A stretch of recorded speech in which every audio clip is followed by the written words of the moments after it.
Tem coisas que a gente faz com a consciência tranquila, achando que está agradando a Deus. Vai à igreja, levanta as mãos, compartilha versículos e ainda assim pode estar praticando algo que Jesus proibiu claramente. Não estou falando de pecados escandalosos. Estou falando de atitudes que se tornaram normais entre cristãos, mas que confrontam diretamente as palavras do próprio Cristo. E o mais inquietante, talvez uma delas faça parte da sua rotina espiritual.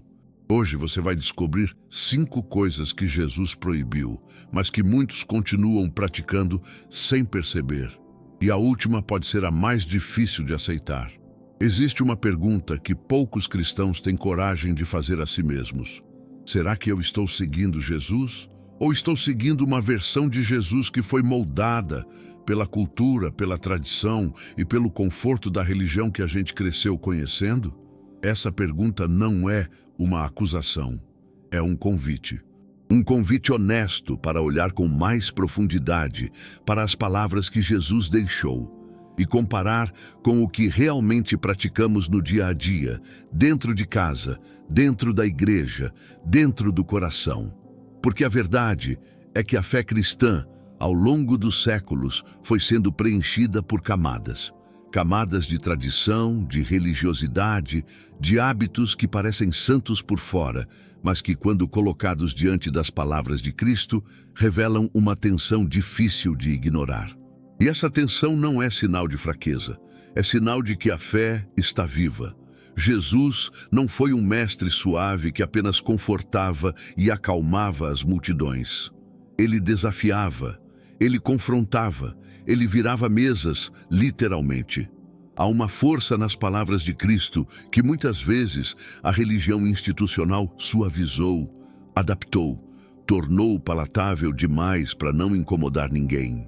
E algumas das coisas que ele proibiu de forma clara continuam sendo praticadas hoje, dentro das igrejas, nas redes sociais, nas orações em público, nas relações entre irmãos de fé. E o mais importante, não eram só os fariseus que Jesus corrigia, eram também os seus seguidores, os que caminhavam com ele todos os dias, os que diziam amá-lo. Porque amar a Jesus não é suficiente se as nossas práticas contradizem o que ele ensinou com tanta clareza. A primeira coisa que Jesus proibiu foi a ostentação espiritual. Parece simples, dito assim, mas vai muito fundo. Em Mateus capítulo 6, versículo 1, Jesus diz: "Cuidado para não praticardes a vossa justiça diante dos homens, para serdes vistos por eles." E continua nos versículos seguintes: "Quando deres esmola, não toques trombeta diante de ti, como fazem os hipócritas nas sinagogas e nas ruas, para serem glorificados pelos homens. Em verdade vos digo que já receberam a sua recompensa." Palavras fortes, diretas, sem espaço para interpretação conveniente. Agora pense com calma. Em quantos momentos a espiritualidade contemporânea se tornou um espetáculo? Quantas histórias de cura, de bênção, de milagre que recebi hoje são compartilhadas não para glorificar a Deus de verdade, mas para construir uma imagem, para receber aprovação, para parecer mais ungido, mais escolhido por Deus do que os outros? Não estamos falando de testemunho genuíno. O testemunho genuíno tem poder real, move corações e transforma vidas. Estamos falando de uma cultura onde aparentar ser espiritual se tornou moeda de valor, onde o número de versículos compartilhados substituiu a oração em silêncio, onde o amém mais alto virou símbolo de fé maior, onde a devoção foi para as telas antes de ir para o altar. Jesus proibiu isso, com todas as letras. E quem recebe apenas o aplauso humano já recebeu tudo o que vai receber. Essa é a advertência de Cristo, e ela é severa. Pense por um momento em como seria diferente se cada ato espiritual fosse feito unicamente diante de Deus, sem audiência, sem reconhecimento, sem retorno social. Será que a frequência das suas orações e das suas boas ações permaneceria a mesma? Essa pergunta revela muito sobre as motivações reais que estão por trás da nossa prática de fé. A segunda coisa está diretamente ligada à primeira: as orações performáticas, feitas para impressionar os outros e não para encontrar a Deus. Ainda em Mateus capítulo 6, Jesus diz: "Quando orardes, não sejais como os hipócritas, pois gostam de orar para serem vistos pelos homens." E então ele entrega uma instrução que transforma tudo. "Tu, porém, quando orares, entra no teu aposento e, fechando a tua porta, ora a teu pai que está em secreto, e teu pai que vê em secreto te recompensará." O aposento secreto, a oração que ninguém vê, a conversa íntima com Deus, sem plateia, sem câmera, sem like, sem aprovação humana. Esse é o modelo que Jesus apontou como o caminho verdadeiro para quem quer de fato se aproximar do Pai. Quantas orações hoje são feitas para impressionar? Quantas palavras bonitas, fluentes, cheias de entonações dramáticas são ditas em público não porque brotam do coração, mas porque querem causar admiração. Porque querem que os outros digam: "Que cristão forte, que fé poderosa." Jesus não estava condenando a oração coletiva. A oração em comunidade é bela e necessária. Ele estava condenando a motivação errada, a busca pela glória humana usando o nome de Deus como instrumento. E essa motivação ainda pulsa forte dentro do cristianismo contemporâneo, muitas vezes sem que a própria pessoa perceba. Talvez você nunca tenha pensado nisso com essa clareza antes, e talvez tenha sentido um desconforto agora.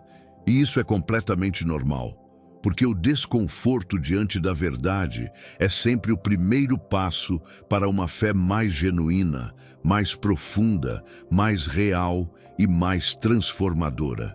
Há algo de libertador, aliás, em perceber que Deus não precisa que você impressione ninguém, que a sua devoção não precisa de plateia para ter valor, que a oração sussurrada no seu quarto, no silêncio da madrugada, chega com a mesma força, ou até com mais força do que qualquer performance pública. Esse é o evangelho que Jesus pregou, um evangelho de intimidade e verdade. Essas duas primeiras coisas que Jesus proibiu têm algo fundamental em comum. Elas revelam que o maior perigo para o cristão não está fora da igreja, está dentro dela. Está no coração de quem pratica a fé por aparência, por aprovação, por necessidade de ser reconhecido e visto pelos outros. E isso Jesus chamou de hipocrisia. Não com crueldade, mas com clareza cirúrgica. Porque a maior armadilha da vida espiritual é parecer devoto sem de fato sê-lo. É falar de Deus enquanto o coração ainda busca o reconhecimento dos homens. Como diz em Provérbios 21:2, todo caminho do homem parece reto aos seus próprios olhos, mas o Senhor sonda os corações. Deus não olha para o exterior, Ele olha para a motivação, para o porquê de cada gesto, de cada palavra, de cada ato de devoção. E isso nenhuma audiência humana é capaz de enxergar, mas Deus enxerga tudo. Nas próximas partes, vamos continuar desvendando as outras 3 coisas que Jesus proibiu e que ainda hoje estão profundamente enraizadas na prática cristã. Algumas vão surpreender, e uma delas pode ser a mais difícil de ouvir, porque toca em algo que muitos consideram sagrado dentro da própria tradição religiosa. Se você está aqui pela primeira vez e esse conteúdo está tocando algo dentro de você, se inscreva no canal agora. Aqui a gente não tem medo de ir fundo nas palavras de Cristo, mesmo quando elas confrontam o que aprendemos por toda uma vida. Se as 2 primeiras coisas que Jesus proibiu tocaram em algo dentro de você, prepare-se, porque as próximas vão mais fundo ainda. Vão tocar em práticas que estão tão enraizadas no cotidiano cristão que muita gente nem imagina que Jesus tenha dito algo sobre elas. E é exatamente por isso que elas continuam sendo praticadas com tanta naturalidade. Às vezes até com orgulho, como se fossem sinais de maturidade espiritual. A terceira coisa que Jesus proibiu é uma das mais ignoradas dentro do ambiente religioso: o uso de títulos de honra entre os seus seguidores. Isso mesmo, Jesus proibiu que os seus discípulos usassem títulos espirituais para se elevar acima dos outros.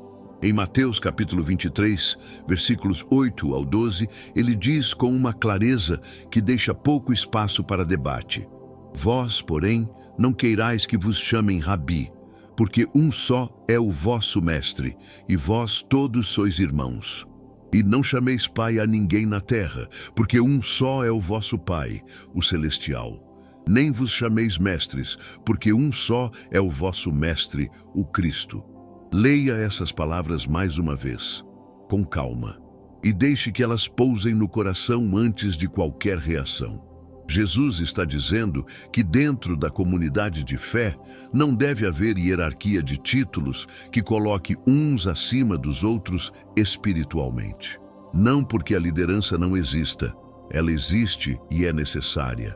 Mas porque nenhum título humano deve criar uma distância entre o crente e Deus, ou colocar um homem no lugar que pertence somente a Cristo. E o que vemos hoje? Uma cultura religiosa absolutamente obcecada com títulos: apóstolo, profeta, bispo, doutor, reverendo, pastor. Cada título carregado de expectativa de reverência, de deferência, de tratamento especial. Pessoas que exigem ser chamadas pelo título antes do nome, como se a omissão fosse uma ofensa espiritual grave. Há igrejas onde, se você não chamar o líder pelo título correto, é visto como rebelde, sem submissão, sem respeito à autoridade espiritual. E essa cultura de hierarquia intocável vai exatamente na contramão do que Jesus ensinou sobre como deveria funcionar a comunidade de fé. Não estamos dizendo que toda liderança é ilegítima. Estamos dizendo que Jesus foi preciso ao alertar sobre o perigo que os títulos carregam, o perigo do orgulho espiritual, da criação de uma casta religiosa, de um sistema onde o acesso a Deus parece mediado por homens com títulos impressionantes. Um sistema que, muitas vezes sem querer, coloca o nome do líder antes do nome de Deus. E ele foi além. No versículo 12 do mesmo capítulo, Jesus diz: Qualquer que se exaltar será humilhado, e qualquer que se humilhar será exaltado. A lógica do reino é completamente invertida em relação à lógica religiosa que construímos. No reino, a grandeza desce. Ela não sobe por degraus de títulos e posições. A quarta coisa que Jesus proibiu também vive com muita força dentro do ambiente cristão contemporâneo: julgar e condenar o próximo. Não estamos falando do discernimento saudável, que é bíblico e necessário. Estamos falando do hábito de sentar no lugar do juiz e decretar o valor espiritual do outro. Em Mateus capítulo 7, versículos 1 e 2, Jesus diz de forma direta: Não julgueis para que não sejais julgados, porque com o juízo com que julgardes sereis julgados, e com a medida com que tirardes a outrem será tirado a vós. Essa é uma das passagens mais citadas da Bíblia e também uma das mais ignoradas na prática, porque existe uma diferença enorme entre citar uma passagem e viver por ela. Pense em como funciona o ambiente cristão nas redes sociais hoje. Pense nos grupos, nas conversas, nos comentários. Há uma facilidade assustadora com que cristãos condenam outros cristãos. Fulano não é salvo de verdade. Cicrano está em pecado. Aquela pessoa não pode ser cristã fazendo o que faz. O julgamento flui com uma naturalidade que deveria causar espanto, porque Jesus proibiu isso de forma explícita. E muitas vezes esse julgamento vem embalado em linguagem espiritual, o que o torna ainda mais perigoso. Vem com citações bíblicas. Vem com a aparência de zelo pela santidade. Mas por baixo da linguagem religiosa, o que pulsa é o desejo de se sentir melhor do que o outro, de se colocar do lado certo enquanto empurra o próximo para o lado errado. E o argumento mais comum para justificar o julgamento é: mas estou apenas falando a verdade. Como se a verdade dita com orgulho, com desprezo, com a intenção de diminuir o outro, fosse a mesma coisa que a verdade dita com amor e com humildade. Não é. E Jesus sabia disso. Em Lucas 6,37 ele reforça: não condeneis e não sereis condenados. Há uma seriedade nessa instrução que muitos preferem não levar a sério, porque julgar dá uma sensação de poder, de superioridade, de certeza sobre a própria posição espiritual. E isso é exatamente o tipo de armadilha que Jesus mais combateu. O cristão que julga o irmão esquece de uma coisa fundamental: que ele mesmo está diante do mesmo Deus. Que a misericórdia que ele nega ao próximo é a mesma misericórdia que ele vai precisar um dia. Como diz Tiago 2,13, o julgamento é sem misericórdia para aquele que não usou de misericórdia. Essas duas proibições, os títulos e o julgamento, têm uma raiz em comum: o orgulho, o desejo de se colocar acima, de ser mais, de saber mais, de valer mais espiritualmente do que os outros ao redor. E é exatamente esse orgulho que Jesus veio desmantelar com o exemplo da própria vida. Um exemplo que é impossível de ignorar quando você o leva a sério. Ele, que era o Filho de Deus, lavou os pés dos seus discípulos. Ele, que tinha todo o direito a todos os títulos do universo, não exigiu reverência, serviu. E disse claramente em Mateus 20:26, qualquer que entre vós quiser fazer-se grande, será esse o vosso servo. A grandeza no reino de Deus tem uma aparência completamente diferente do que estamos acostumados a ver dentro das estruturas religiosas. E reconhecer isso não é atacar a igreja, é amá-la o suficiente para desejar que ela se aproxime ainda mais do coração de Cristo. É querer que o que acontece nos cultos, nos púlpitos e nas redes sociais reflita o mesmo espírito de serviço que Jesus demonstrou quando se ajoelhou diante dos discípulos com uma bacia de água nas mãos. Ainda temos a quinta proibição pela frente, e ela é possivelmente a mais provocadora de todas, uma coisa que está tão normalizada no ambiente cristão que questionar ela vai parecer quase impossível para muita gente. Mas é exatamente sobre ela que vamos falar na próxima parte. E quando você ouvir, vai entender por que deixamos ela por último. Porque ela exige uma honestidade que poucos estão dispostos a ter consigo mesmos. Chegamos à quinta e última proibição de Jesus. E eu preciso ser honesto com você antes de começar. Essa é a que mais provoca reação, a que mais gera desconforto, não porque seja a mais obscura, mas porque é a mais presente no cotidiano da fé cristã. Ela está nos cultos, nos púlpitos, nas pregações, nas conversas de corredor depois do culto. Está tão normalizada que questionar ela parece quase um sacrilégio para muita gente. Mas as palavras de Cristo não mudam para se adequar ao conforto de ninguém. Mas Jesus a proibiu, e não de forma velada ou escondida em parábola. Ele foi direto, sem rodeios, como sempre foi quando o assunto era o coração humano. A quinta coisa que Jesus proibiu foi a preocupação ansiosa com bens materiais e com a segurança financeira acima de Deus. E dentro dessa proibição está uma questão que divide cristãos até hoje: a relação entre fé e prosperidade, entre o Evangelho de Cristo e a promessa de riqueza.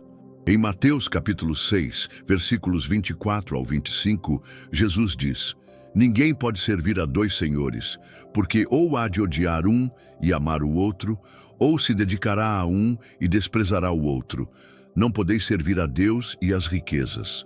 E continua: portanto, não andeis ansiosos pela vossa vida, quanto ao que haveis de comer ou de beber, nem pelo vosso corpo, quanto ao que haveis de vestir. Essas palavras foram ditas para pessoas reais, com necessidades reais. Jesus não estava ignorando as dificuldades da vida. Ele estava confrontando a tendência humana de colocar a segurança material no centro da existência e de construir a fé em torno dessa busca. Agora pense no que se tornou boa parte do cristianismo contemporâneo. Pense nas pregações que prometem carros, casas, cargos e contas bancárias cheias como resultado direto da fé. Pense nas ofertas apresentadas como investimentos com retorno garantido por Deus. Pense nos líderes que medem a bênção pelo tamanho do patrimônio. Jesus disse exatamente o oposto. Ele disse que não dá para servir a Deus e as riquezas ao mesmo tempo. Não porque o dinheiro seja mau em si, mas porque quando o dinheiro vira o objetivo central da fé, Deus deixa de ser Deus naquela vida e se torna uma espécie de sócio espiritual, um mecanismo de prosperidade. E aqui está a parte que poucos falam. Jesus não apenas alertou sobre a riqueza como objetivo. Ele também alertou sobre a ansiedade em relação ao futuro material como um sintoma de falta de fé.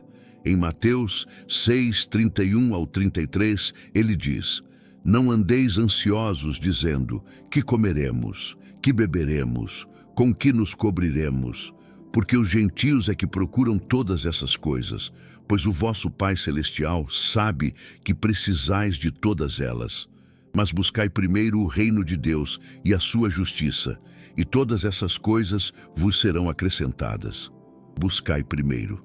Primeiro, não depois, não em paralelo, não quando as outras prioridades estiverem resolvidas. Primeiro, é a ordem mais simples e mais radical que Jesus poderia dar. Essa ordem de prioridades que Jesus estabeleceu é radical.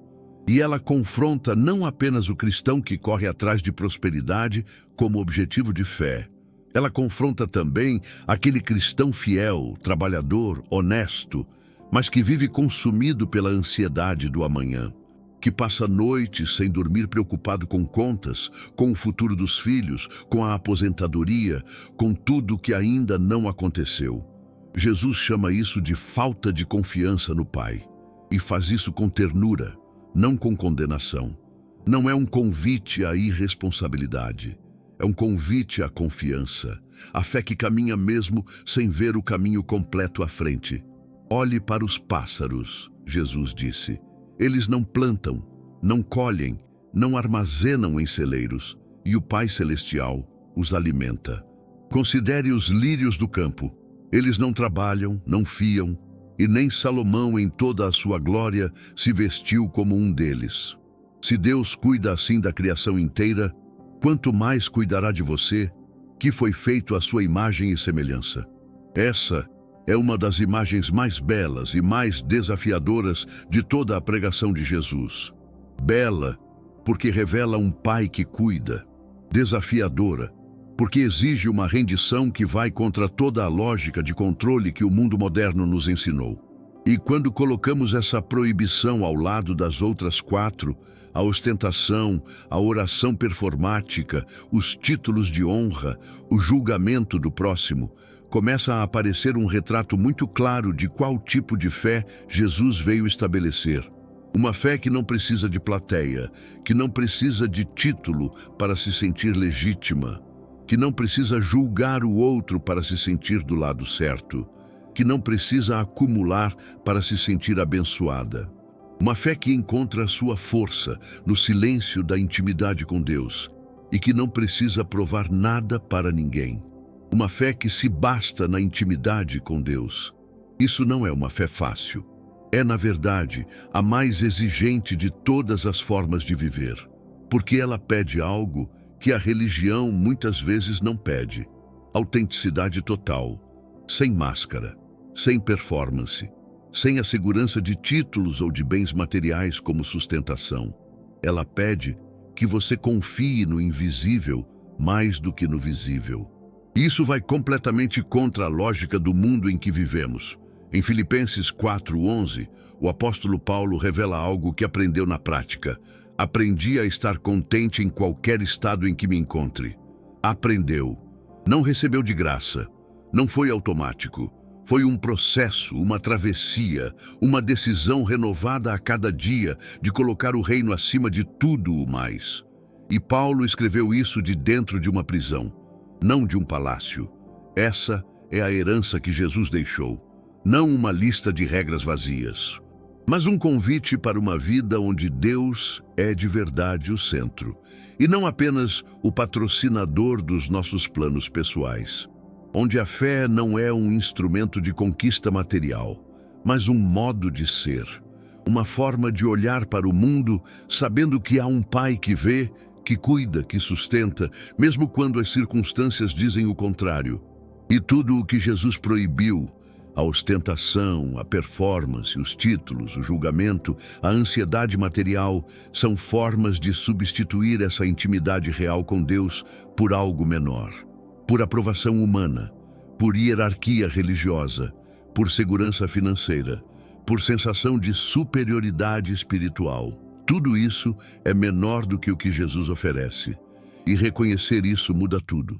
Não de um dia para o outro, mas começa a mudar quando a gente para, respira e decide levar as palavras de Cristo mais a sério do que as tradições que fomos herdando ao longo da vida. Vamos agora para a conclusão. Obrigado de coração por ter chegado até aqui. Isso diz muito sobre quem você é. Alguém que busca ir além da superfície, que não tem medo de ser desafiado pela palavra de Cristo. Essas 5 proibições que Jesus deixou não são para nos condenar, são para nos libertar. Libertar da performance, do orgulho, do julgamento, da ansiedade e da religiosidade vazia. E nos aproximar do que realmente importa, uma fé viva, íntima e verdadeira com Deus. Se esse conteúdo tocou o seu coração, se inscreva no canal agora, curta o vídeo e deixe um comentário contando qual dessas 5 coisas mais te impactou. A sua opinião é muito importante. E continue assistindo. Os próximos vídeos que aparecerão na tela foram feitos especialmente para quem, assim como você, busca ir mais fundo na fé,